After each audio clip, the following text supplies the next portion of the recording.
নারায়ণগঞ্জের রূপগঞ্জে শিশু শিক্ষার্থী সুবর্ণাকে ধর্ষণের পর হত্যা মামলার সাক্ষী ব্যবসায়ী রাশেদুল ইসলামকে প্রকাশ্যে অপহরণকারী ও সুবর্ণা হত্যার আসামিদের দ্রুত বিচারের দাবিতে মানববন্ধন করেছে শিক্ষার্থী ও এলাকাবাসী।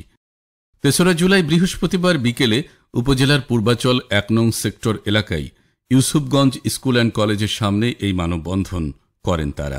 এতে বক্তারা বলেন, নিহত সুবর্ণার পিতা রাকিব মিয়া, ভুক্তভোগী রাশেদুল ইসলাম রাসেল, স্থানীয় বাসিন্দা রুবেল ভুইয়া সহ বিদ্যালয়ের শিক্ষার্থীরা।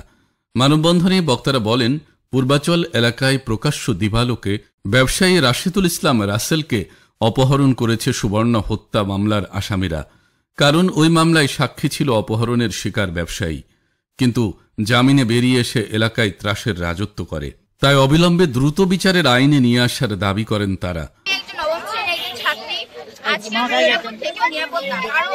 আমাদের সাথে ষষ্ঠ শ্রেণীর তাকে অনেক খারাপ ভাবে হত্যা করে মারা হয়েছিল, ধর্ষণ করে। তো আজকে আমরা নিরাপদভাবে রাস্তায় চলাফেরা করি, আমাদের সাথে তো কখনো এগুলো হতে পারে? তাহলে তাদের বিচার চাই আমরা। তাদের আমার মেয়ে রাসেল সাব্বির ধর্ষণ করে মারে, ভাইরা শান্ত এই মামলা করছি।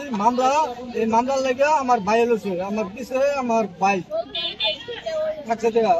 আবার এই মামলা উঠাই না দেয়া আমার ভাইরে 6তলা অপহরণ করে বাড়িতে নামায় হার চায় মাইরা আবার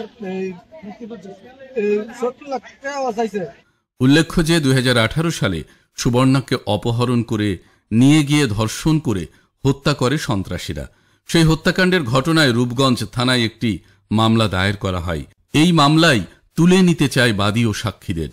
বিএনপির ছাত্রদল করতে অনেক আগে, তারপরে গাজী গোলাম দস্তগীরের হাত ধরে তারা আওয়ামী লীগে যোগদান করে।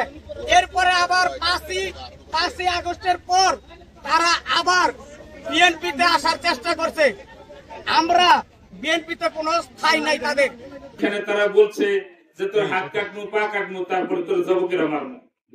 হয়তো তুই মামলা উঠাই নিবি আর 70 লাখ টাকা চাঁদা দিবি, তাইলে তোর জীবন বাঁচবো, নাইলে তোরে এইভাবে মাইরালামু, আর নাই তোরে আওয়ামী লীগ ফ্যাসিস্টের দোষর বলে থানায় ধরাই দেবো। কেটিভি বাংলা, বিশ্বের চোখে বাংলাদেশ।